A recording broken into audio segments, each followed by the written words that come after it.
Well, you have heard some great speeches today from Swamiji, from Tapanji, of course from my old friend, now old friend. I mean, the old means I've known him for now a considerable period and in quite great detail. Rajiv Malhotra, and of course Kalyan Vishwanathan, been in touch with him for quite some time, and my host, friend Prakash Rao, and friends. I'll concentrate on the contours of what should be Hindu unity. We can get together as Hindus, that's not difficulty. We do. In Kumbh Mela, 1 crore people collect together. No government advertisement, no invitation, no subsidy, nothing. But 1 lakh people turn up. There's never a law and order problem. They don't even report thefts when that Kumbh Mela takes place.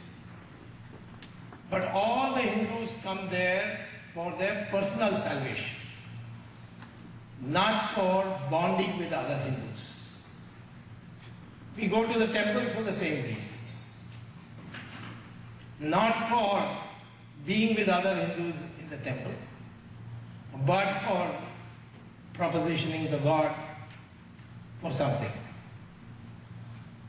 So I am not talking about Hindu unity like a railway platform where people collect together. I am talking of a Hindu mindset.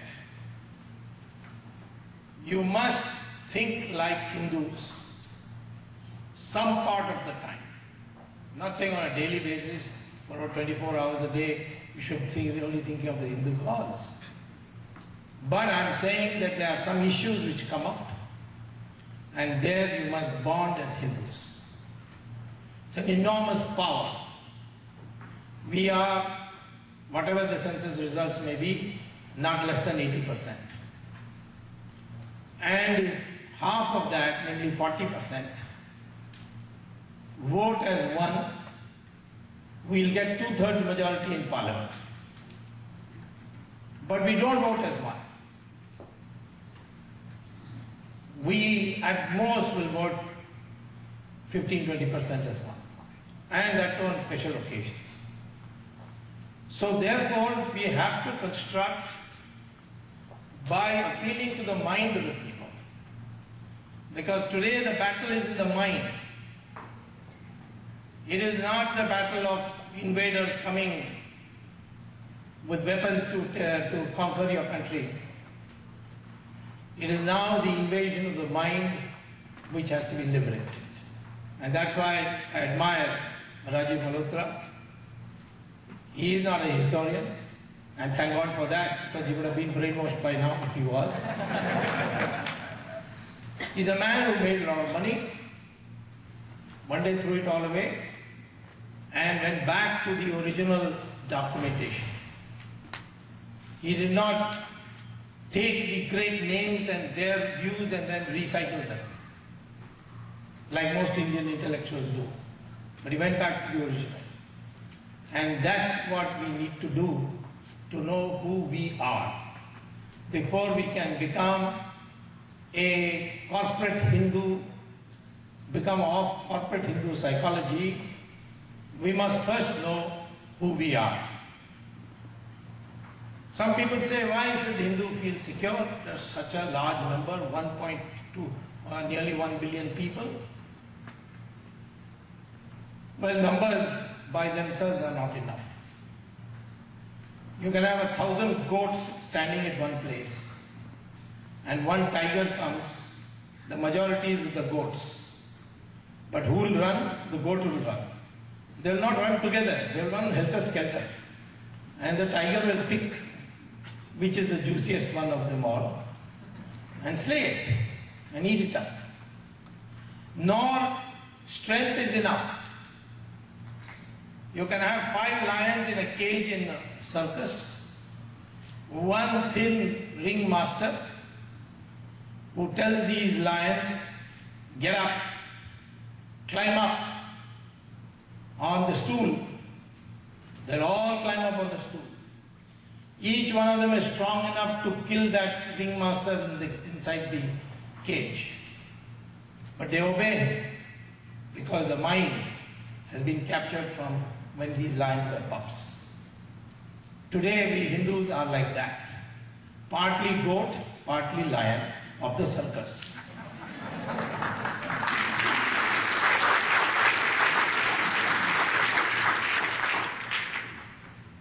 Now, what explains why we are silent when 500,000 Kashmiri Pandits have been driven out of Kashmir and are living in refugee camps since 1989, 22 years.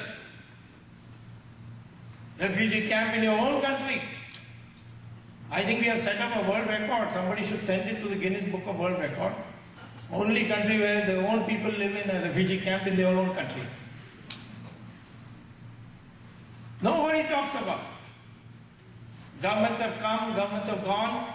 Unfortunately, when I came into government, we didn't last very long. And the problem had not started really. I became a minister in 1990. This happened in 1989. And by the 500,000 people, it was only after 1995 they all came up. Article 370 of the Constitution says that in the argument of Jawaharlal Nehru was that which is required to keep the demographic nature and structure of Kashmir intact. Otherwise, others from India will go and settle there. Well, that means that article also applies for changing the demographic composition by driving out the Hindus.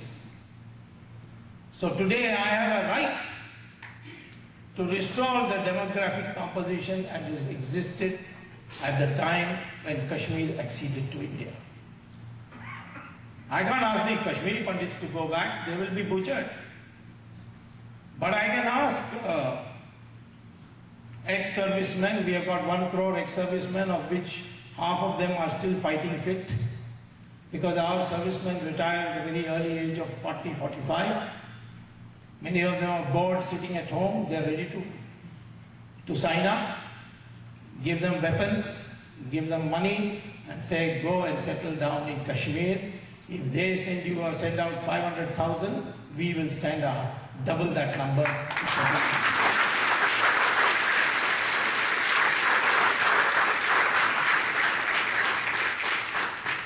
All these 500,000 Kashmiri Pandits had residences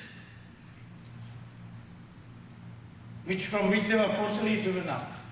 So you can take that address also and ask the servicemen, this is your house now, go and occupy it. I have a Janata Party unit in Srinagar, which is 100% Muslim. And they all speak about Kashmir being part of India. Courageous, brave people. My partymen there are not many, there are about 24 people.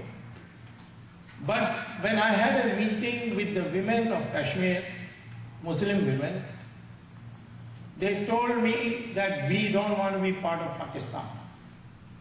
We'll be quite happy to be part of India. Because we know what our fate is when these mullahs take over.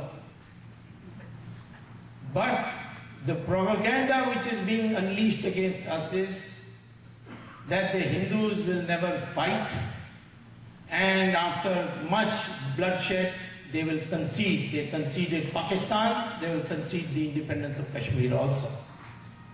The day it becomes clear that a leadership has come into the center of India which says not an inch of Kashmir will be parted with, we will pay any price for it, that day we'll all be with you and not with Pakistan.